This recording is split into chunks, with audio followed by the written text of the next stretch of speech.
HJ news की report. ज़्यादा जानकारी के लिए इस चैनल को सब्सक्राइब कर लीजिए। नमस्कार, आप सबका स्वागत है।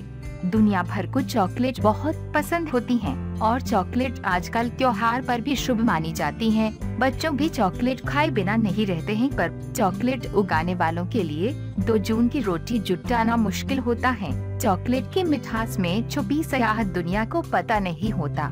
2016 में पश्चिमी अफ्रीका में काकोआ की ज्यादातर फसल खराब हो गई। इस इलाके से 70% काकोआ सप्लाई होता है। चॉकलेट काकोआ से ही बनी जाती है। खराब फसल के चलते दाम बढ़ा दिए गए हैं, पर काकोआ उगाने वाले किसानों को इसका फायदा नहीं हुआ।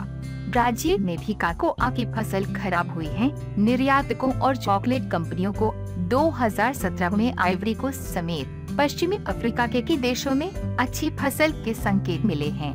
दुनिया भर में चॉकलेट की मांग में लगातार इजाफा हो रहा है। बीते 10 साल में अंतर्राष्ट्रीय बाजार में काकोआ का दाम दोगुना हो चुका है और काकोआ की महंगी फसल होती जा रही है।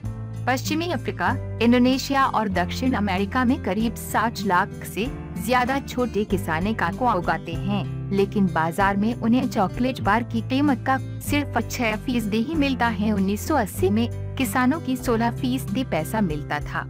आइवरी कोस्ट या घाना में काकोआ की खेती करने वाले एक आम परिवार को बेहद गरीबी का सामना करना पड़ता है और वे नए पौधे में निवेश नहीं कर सकते। पुराने पेड़ों पर कम फल आते हैं और नए किसान खरीद नहीं सकते।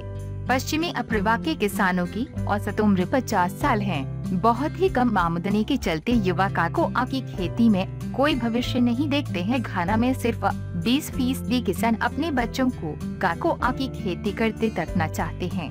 एक तरफ काकोआ के किसानों की गरीबी तो दूसरी तरफ अमीर चॉकलेट कंपनियां। 3 कंपनियां दुनिया भर में लिक्विड चॉकलेट के 74% बाजार को नियंत्रित करती हैं। अब इन कंपनियों को साथ लाकर गरीब किसानों को उनका हक दिलाने की कोशिश की जा रही है। जर्मनी समेत कई देशों में फेयर ट्रेड से बनी चॉकलेट की मांग बढ़ रही है।